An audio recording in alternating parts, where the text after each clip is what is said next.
Sabe qual é o problema dessa geração?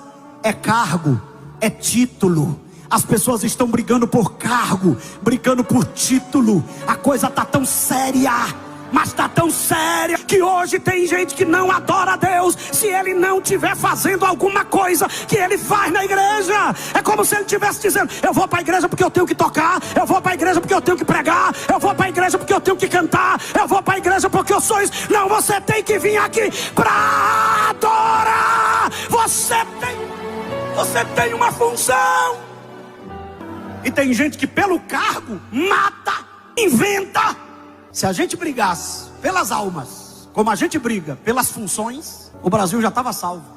Mas a coisa está tão séria que tem gente que só adora e só sente a presença de Deus com o microfone. O microfone tem um poder muito grande. O camarada está lá todo desanimado. Vamos ouvir o irmão. Ele sente na hora.